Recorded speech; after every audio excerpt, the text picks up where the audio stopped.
লাবণ্য সেনগুপ্ত অফিসে ঢুকে সুদীপা মানে পরমার সেই সুদীপার ছবি সেখানে, সুদীপার ছবি এখানে। লাবণ্য সেনগুপ্ত অফিসে ঢুকতেই কিন্তু তার রুমের ভিতরে ঢুকে কিন্তু রূপে লাবণ্য ছবিতে অ্যালবামে কিন্তু সেখানে দেখে পাচ্ছি দীপা সেনগুপ্তর ছবি। হ্যাঁ বন্ধুরা, পরমা ঠাকুর আকাশ থেকে পড়েছে ভগবান থেকে আসলে সুদীপা তাহলে বড় ফ্যামিলিটা মেয়ে, বড় ফ্যামিলির সঙ্গে তার উত্তরাধিকারী সম্পর্ক রয়েছে। তাহলে এই গোপন সূত্র কীভাবে ধরা পড়ল পরমা আর বিস্তারিত জানতে পারলো কেন? এত বড় বিস্তারিত ব্যাখ্যা কিন্তু এখান দিয়ে পরমা অবাক হয়ে যাচ্ছে এবং সে নিজে বুঝতে পারছে না সুদীপার ছবি কেন সে পেয়ে গেছে। সুদীপা আর দীপা সেনগুপ্ত কি আলাদা কেউ নয়? এই এগারোটি উত্তরাধিকারী সম্পর্কে জড়িত চলে শুরু করা যাক আজকের পর্বে। রুডির ঘরে কিন্তু চেক আপ হচ্ছে, কিন্তু সেখানে জ্ঞাতিত্ব বারবার চেক আপ করছে। তার মনে ভাবছে কৃষ্ণ রায়, আমি তোমাকে ছাড়বো না। তোমার ঘরগুলো আমি এত এরকমভাবে সার্চ করছি, কোনো কিছু পাচ্ছি না খুঁজে। রুডি যখন প্রচণ্ড হাসতে খুঁজতে ব্যস্ত, কি আদিত্য তুমি কিছু পেলে না?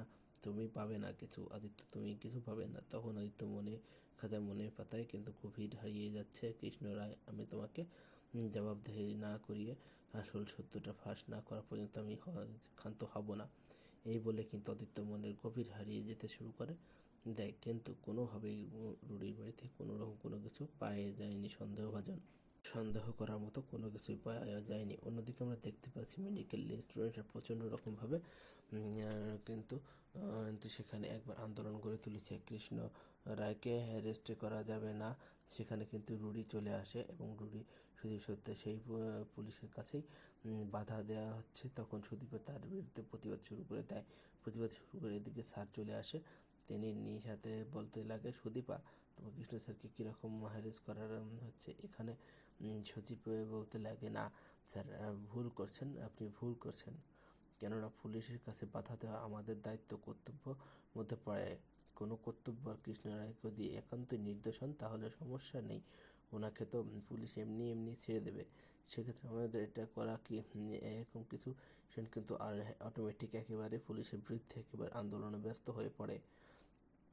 অন্যদিকে আমরা দেখতে পাচ্ছি যে ঢুকে গেছে অফিসের মধ্যে ঢুকে পরমা এবং সেখানে গিয়ে কিন্তু সবাই মিলে কথোপকথন করতে লাগে। সময় একটু লোক আসে এবং বলতে লাগে, আমরা এই রুমটা পরিষ্কার পরিচ্ছন্ন করতে চাই।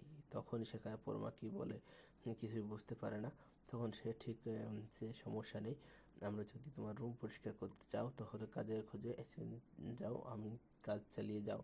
তখন সেখানে লোক দুটো বলতে লাগে, আমরা তো অনেক দিন বসে রয়েছে, আমাদের শুনি লাভ কোম্পানির অনেকগুলো ইভেন্ট রয়েছে, তাই ওর কাছে একটা কাজ খুঁজতে এসেছি। তখন সেখানে পরমা বলতে লাগে, ঠিক আছে আপনার কাজ দিব, কিন্তু আমরা এখন আমাদের কাজগুলো করে নেব। আর এদিকে দেখতে পাচ্ছি যে সেখানে কিন্তু অংশু এসে বলতে লাগে, অংশু চলে এসেছে। এদিকে কিন্তু অভ্র আবার আগের মুহূর্তে বলছিল যে পরমা তোমার কাজের যদি কোনো হেল্প করতে হয় আমাকে হেল্প করে দেবে।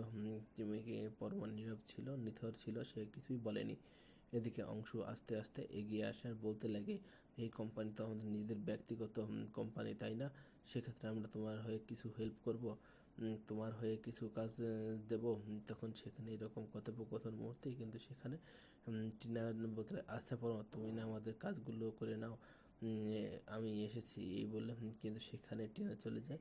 সবাই মিলে সেখান থেকে চলে গেছে। এদিকে দেখতে পাচ্ছি কাকামণি অর্থাৎ অংশু সে কিন্তু ঘুরে ফিরে কোম্পানিতে দেখতে শুরু করে দিয়েছে।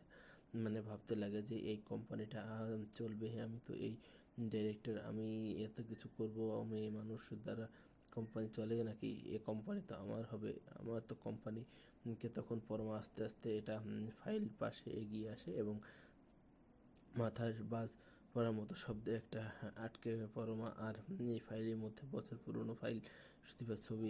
কেন ছবি দেখে একেবারে পরমা আটকে ওঠে এবং ভেতরে কেঁপে ওঠে যে সুদীপার ছবি কেন লাবণ্যর কোম্পানির ফাইলের মধ্যে রয়েছে। সেখানে রয়েছে নতুন রূপের নতুন লাবণ্য আর পরমা সুদীপার ছবি দেখে কিন্তু মনের খাতায় ভেসে শুরু করে দেয় যে কী অবস্থা, কী দেখলাম, এই দেখলাম না, না না সত্যি আমাকে জানতে হবে, আমি কাকে বলবো না, কিছুই বলবো না। তখন সুদীপার উপর দেয় যে কোনো রকম কোনো খারাপ মন্তব্য কোনো কিছু না আসার জন্য আমাকে সত্যি জানতে হবে। সুদীপা ছবি এবছর পরের বছর পুরনো অ্যালবামের মধ্যে কোম্পানি কীভাবে সম্পর্ক যে এদের অবিকল্প তো এদেরকে অংশ আস্তে আস্তে দেখছে এবং পরমা একটা ফাইল নিয়ে আটকে রয়েছে, যাই না পরমার কাছে চলে সে ওদিক থেকে অংশু এসে বলতে লাগে সঙ্গে সঙ্গে কিন্তু পরমা ফাইলটা ঢেকে নেয়। অংশুকে বলতে লাগে আমি তোমার কাজে হেল্প করব, তুমি কি চলে যাও,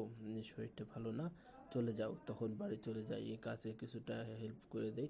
যেমন সময় সেখানে দাঁড়িয়ে কিন্তু অভ্র সে কিন্তু এদের মনে বিষয়গুলো প্রত্যক্ষ পরোক্ষভাবে দেখে সেখানে পরমা মনে ভাবতে থাকে না না কোনো বিষয় কারো হাতে ছেড়ে দেওয়া যাবে না, সুদীপার ছবি কাউকে দেখতে দেবো না, কেউ দেখতে দেবো না।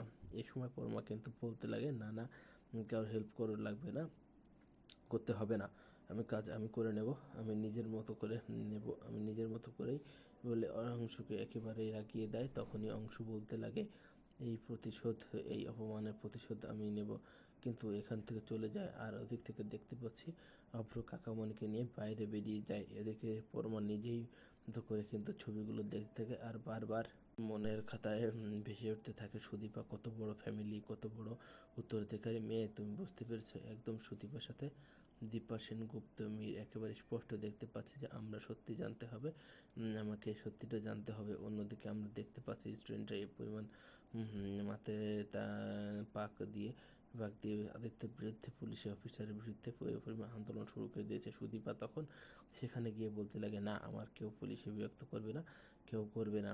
তখন যে লোক ছাত্রীরা একেবারে সুদীপাকে ঠেলে পুলিশের কাছে বাধা দেওয়ার চেষ্টা শুরু করে দেয়। তখন সুদীপা আটকাতে যে সঙ্গে সঙ্গে কিন্তু সুদীপা পড়ে যায় এবং উপক্রম হলে সেখানে বাস তাকে ধরে ফেলে। তখন স্যার এবং সুদীপা একে অপরের মধ্যে যেন যখন সুদীপ ধরে তখন সামনে কিন্তু আদিত্য এসে দাঁড়িয়ে পড়ে।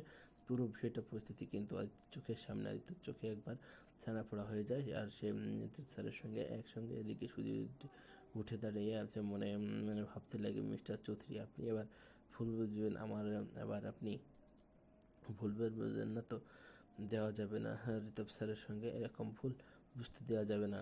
এদিকে তার স্টুডেন্টরা আমাদের কি কোনো রকমের মানবিকতা বলে কিছু নেই, তোমরা করে আন্দোলন করতে পারলে আর আমরা তো যাচ্ছি কোন সমস্যা তৈরি করা হোক না, আমরা স্যার যদি নির্দেশ হয় ছেড়ে দেবো, কিন্তু আমরা চাই প্রত্যেকটা মানুষ জীবন বাজি এই খারাপ ওষুধ খেয়ে কেন মানুষে মারা যায়।